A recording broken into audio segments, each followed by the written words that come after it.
Let me get back to you on that. You can say this when you need time to find an answer or want to respond later. For example, if someone asks me, "Can you watch all the Twilight movies with me?" I might say, "Let me get back to you on that." Can you say that again? You can say this if you didn't hear or understand something and need it repeated. For example, what did you say? Can you say that again? The old-fashioned version of this is pardon or I beg your pardon, but I don't hear that very often anymore. If you want to make this phrase even easier, you can shorten the question to say again. I'll keep that in mind. This means you'll remember to consider something in the future. This can show that you value someone else's opinion even if you don't agree. For example, if your mom says, "You really need to get married and start a family right away," you can say, "Thanks, Mom. I'll keep that in mind."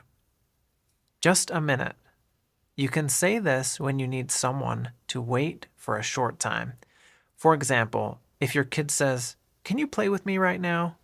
you can say, "Just a minute. Mama is studying English." And then, of course, go and play with your kid because they are by far the most important and they don't stay young forever. Let's grab a coffee. You can say this when you want to meet up with someone for a chat, just to catch up. For example, let's grab a coffee after work.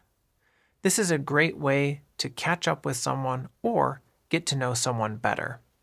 Many great relationships start with a cup of coffee. So if you're interested in someone, go for it. Ask them out and see what happens. I'm on a tight schedule. This means you have very limited time and you have a lot to do. For example, I can't chat now. I'm on a tight schedule. Notice how I'm on a is all linked together and sounds like one word. I'm on a. I can't chat now. I'm on a tight schedule. It's up to you. This means the decision is yours to make. For example, I think we should eat out tonight, but it's up to you. Notice how up and to are linked together, and the O on sounds more like up to. I think we should eat out tonight, but it's up to you. What's the plan? You can say this when you're asking about the schedule or plan. What's going to happen? For example, we're going hiking tomorrow. What's the plan after that? This can help set expectations and avoid conflicts. Just make sure if you do ask this, that it's not your responsibility to make the plan. You nailed it. This means you did something perfect or really, really well.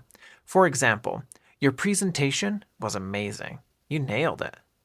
Usually I emphasize the word nailed when I say this.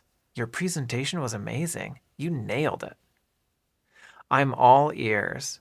You can say this when you're fully listening and ready to hear what someone has to say. For example, when your friend says, "Do you have a minute to talk?"